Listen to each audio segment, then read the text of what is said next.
কিছু মানুষ আপনার জীবন থেকে মিসিং হবে, মানে চলে যাবে, এটা নির্ধারিত। যেমন আমরা অনেক জায়গায় শুনেছি সারা জীবন কেউ একসাথে থাকে না, ঠিক তেমনই জীবনে কোনো কিছুই পার্মানেন্ট নয়। আজকে আপনার সাথে যিনি আছেন, কালকে আপনার সাথে তিনি নাও থাকতে পারেন। এই যে আমাদের জীবন থেকে কিছু কিছু মানুষ, কিছু কিছু প্রিয় মানুষ, পরিজন, কাছের মানুষ, আত্মার সম্পর্কের কিছু মানুষ এই যে মিসিং হয়ে যাচ্ছে, কেন হচ্ছে এটা কি আপনি কখনো ভেবে দেখেছেন? হ্যাঁ, যখনই আপনি মানুষ চিনতে শুরু করেছেন, যখনই সত্যতাগুলো সামনে এসেছে, তখনই আপনি এদের কাছ থেকে দূরত্ব করে নিয়েছেন। এজন্যই তারা আপনার জীবন থেকে বহু দূরে। সবসময় একটা জিনিস খেয়াল করবেন, যারা আপনাকে সত্যিকারের অর্থে ভালোবাসে,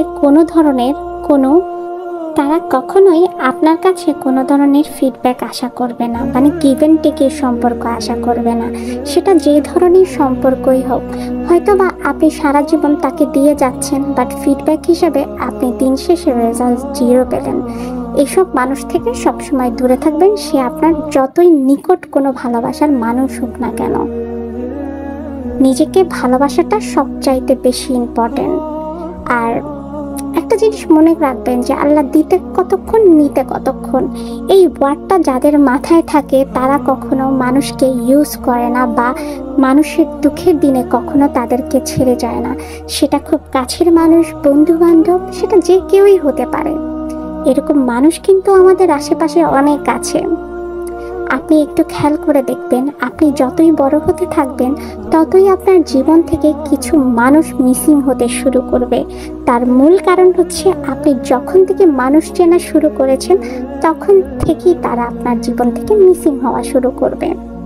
যাদেরকে আপনি একটা সময় অনেক বেশি প্রাধান্য দিয়েছেন, তারাই আপনার অগোচরে আপনাকে নিয়ে গোল টেবিলে বৈঠক করে।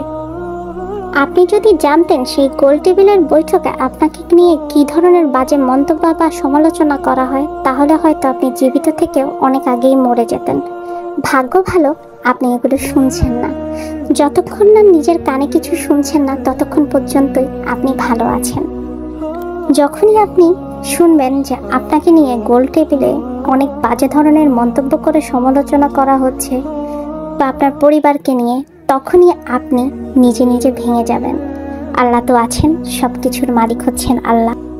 সবাই চলে যাক জীবন থেকে, বাট একজন রব থেকে যাক। এটাই হচ্ছে রবের সাথে আপনার সম্পর্ক তৈরি করে ফেলতে হবে। যদি আপনি তৈরি করে ফেলতে পারেন, আপনি সেরা, এবং দিন শেষে আপনিই জিতবেন ইনশাআল্লাহ।